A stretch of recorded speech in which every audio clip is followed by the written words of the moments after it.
Iti weather update.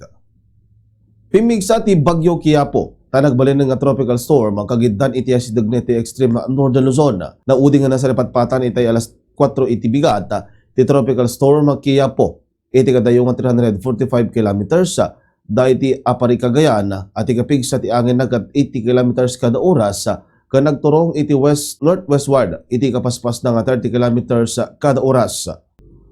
Gapu ti bagyo kat nakaibag ti tropical cyclone wind signal number 2 iti Luzon, iti Batanes, northern portion iti mainland Cagayan, partikular iti Santa Ana, Gonzaga, Santa Teresita, Buguey, Camalanyugan, Apari, Ballesteros, Abulog, Pamplona, Sanchez Mira, Claveria kan Santa Praxedes.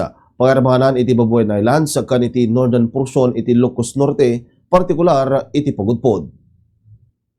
Signal number 1 mo iti daddo mga paset iti mainland Cagayan na Isabela, Nueva Vizcaya, Quirino, Apayao, Abra, Kalinga, Mountain Province, Ifugao, Bengueta. Daddo mga paset iti Ilocos Norte, Ilocos Sur, La Union ken iti northern kan central portion iti Aurora, partikular iti Dilasag, Kasiguran, Dinalungan ken Dipakulaw. Apektaran ti southwest monsoon iti Occidental Mindoro, Palawan, Antique, Iloilo, Guimaras, Negros Occidental, kada do mga paset iti Pagiliana, iso na ulap aging kanatudo ka nagarod iti Panyampo.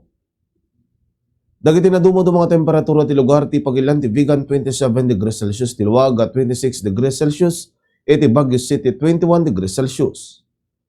Iti Visayas, iti Iloilo City, Cebu City, agpada nga 26 degrees Celsius, ken iti Tacloban 27 degrees Celsius.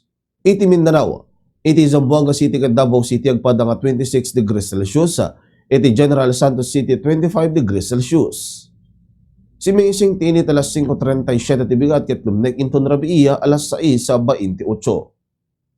Daytan di weather update para ti Bombo News and Views.